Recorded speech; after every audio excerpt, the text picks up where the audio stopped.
بسم اللہ الرحمن الرحیم۔ السلام علیکم۔ نیشنل اور انٹرنیشنل خبروں کے ساتھ وڈیرا۔ یحییٰ سنوار کی شہادت کے باوجود حماس کے حوصلہ بلند ہیں۔ اسرائیلی اخبار۔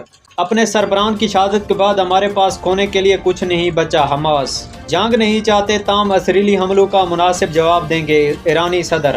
بھارت کے مختلف ایئر لائنز کے طیاروں کو ایک دن میں بم کی 50 دھمکیاں موصول ہوئیں۔ بھارتی میڈیا کے مطابق گزشتہ 2 ہفتوں کے دوران 350 سے زائد پروازوں کو بم کی دھمکیاں موصول ہو چکی ہیں۔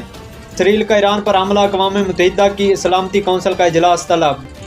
اسرائیل کی جانب سے ایران پر کیے گئے حملے کے معاملے پر اقوام متحدہ کے سلامتی کونسل کا اجلاس آج طلب کر لیا ہے۔ شمالی غزہ کا محاصرہ اور اسرائیلی حملوں میں شدت۔ مزید 47 فلسطینی شہید۔ اسرائیل کی جانب سے شمالی غزہ کے محاصروں اور حملوں میں شدت آ گئی۔ مزید 2 اسرائیلی فوجی ہلاک۔ آج مرنے والوں کی تعداد 6 ہو گئی۔ مصری صدر نے 4 سونی یرغمالیوں کی رہائی کے بدلے میں غزہ میں 2 روز جنگ بندی کی تجویز پیش کر دی۔ اسرائیل میں موساد کے ہیڈ کوارٹر کے نزدیک ٹرک حملہ، 1 ہلاک اور 12 زخمی۔ کار سرکار میں مداخلت کا الزام، ایمان مزاری شوہر سمیت گرفتار۔ روس کے پارلیمنٹ کا اعلیٰ سطح کا وفد پاکستان پہنچ گیا۔ کراچی سے آسٹریلیا جانے والے پارسل میں 20 کتابوں میں جذب 40 کلو سے زائد آئس برآمد۔ طالبہ مبینہ زیادتی۔ سوشل میڈیا پر مہم چلانے والے 16 افراد گرفتار۔ اونچی ذات کی استاد کے مٹکے سے پانی کیوں پیا؟ 9 سالہ دلت بچے تشدد سے ہلاک۔ بھارت۔ غزہ میں جنگ بندی کی نئی کوشش کا آغاز ہو گیا۔ دوحہ۔ غزہ جنگ بندی کے لیے ایک بار پھر مذاکرات کا آغاز ہو گیا۔ سیکورٹی ملنے تک کام نہیں کریں گے۔ دکی میں کوئلہ کان پر فائرنگ کے بعد 17 روز سے کام بند۔ ایران پاکستان۔ سجاد کی قیادت آگے آئے۔ گنڈا پور کے احتجاج سے صوبے میں گورنر راج کی راہ ہموار ہو سکتی ہے۔ شیر افضل مروت پی ٹی آئی۔ عالمی مارکیٹ میں خام تیل اور گیس کی قیمتیں گر گئی۔ سوڈان۔ طیارہ اور رکشے میں تصادم کے نتیجے میں 4 افراد ہلاک ہو گئے۔ سوڈان میں طیارے اور رکشے میں ہونے والے تصادم 4 افراد ہلاک ہو گئے، 8 زخمی ہو گئے۔ مقامی میڈیا کے مطابق مشرقی سوڈان ریاست میں یہ واقعہ پیش آیا، جہاں ایک چھوٹا طیارہ کچے رن وے پر اترنے کے دوران رکشے سے ٹکرا گیا۔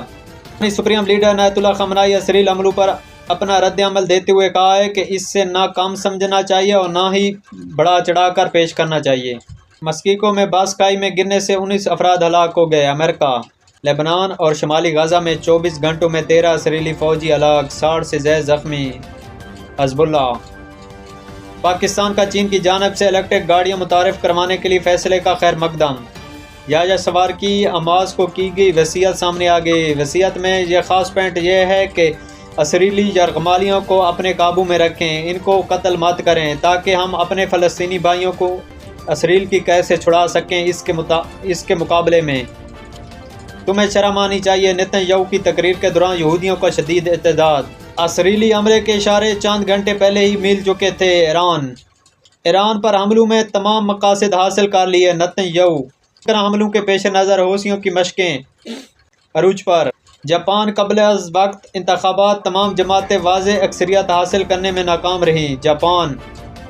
امریکی صدارتی انتخابات۔ مسلم ووٹر کا ڈونلڈ ٹرمپ اور کیملا ہیرس کے خلاف اظہار عدم اعتماد۔ جیسے جیسے امریکی صدارتی انتخابات قریب آ رہے ہیں، اس سے انتخابی موسم میں بھی شدت آتی جا رہی ہے۔ مسلم ووٹر دونوں بڑی جماعتوں کے خلاف عدم اطمینان کا اظہار کر رہے ہیں، جس کی بڑی وجہ غزہ کے جاری تناظرہ ہے۔ اسرائیلی بمباری کھانا لینے کے لیے قطار میں کھڑی ننھی بچی بھی شہید ہو گئی۔ غریب ملک گونا دنیا کا سب سے بڑا تیل کنواں دریافت کر لیا۔ سعودی عرب کے لیے یہ ایک بہت بڑا چیلنج ہو سکتا ہے۔ معاشی ماہرین۔ امریکہ کا روس کے بعد چین اور ایران پر بھی الیکشن میں مداخلت کا الزام۔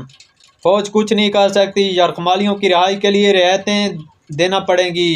اسرائیلی وزیر دفاع۔ فلپائن میں سمندری طوفان ٹرامی نے تباہی مچا دی، 100 سے زائد افراد ہلاک ہو گئے۔ اکرم ہائی وے کی اپ گریڈیشن، چین سے $1.6 ارب فنانسنگ کروانے کا فیصلہ۔ پاکستان۔ شمالی غزہ میں اسرائیلی محاصرہ جاری، 770 فلسطینی شہید۔ سردی کے آخر تک زمین کا درجہ حرارت میں ہوش و با اضافے کا امکان۔ اقوام متحدہ۔ کویت میں غیر ملکیوں کو صرف 1 گاڑی رکھنے کی اجازت ہے۔ کویت۔ بھارت کو 12 برس بعد ہوم گراؤنڈ پر ٹیسٹ سیریز میں نیوزی لینڈ کے ہاتھوں شکست کھانی پڑی۔ امارات میں قانون کی پابندی کرنے والے غیر ملکیوں کے لیے خصوصی مراعات کا اعلان۔ بھارت میں پروازوں کے بعد مندر کو بھی بم سے اڑانے کی دھمکی۔ G7 ممالک یوکرین کو $50 ارب کا قرض دیں گے۔ امریکہ۔ کے لیے خطرہ بننے والوں کو بھاری قیمت چکانا پڑے گی۔ اسرائیل ایران پر فضائی حملہ، امریکہ کا اسرائیل کے ساتھ کھڑے رہنے کا اعلان۔ نیشنل گینگ کی رکن بھارت کی لیڈی ڈار گرفتار۔ اسرائیل اور اقوام متحدہ آمنے سامنے، عالمی ادارے کے لیے مشکل کا سال۔ ہندو خاتون مبلغ کے پاس گائے کے کھال سے بنا بیگ دیکھ کر بھارتی پھٹ پڑے۔ مبلغ کی جانب سے ویڈیو سوشل میڈیا پر اپلوڈ کرنے کے بعد ڈیلیٹ کر دی گئی۔ ایلان ماسک غیر قانونی تارک وطن نکلے، بائیڈن کی کڑی تنقید۔ یہ تھی کوئی نیشنل اور انٹرنیشنل خبریں جو ہم نے آپ تک پہنچائی۔ ہمارے چینل کو لائک اور سبسکرائب کر دیں تاکہ ہم ایک دوسرے کے ساتھ جڑے رہیں۔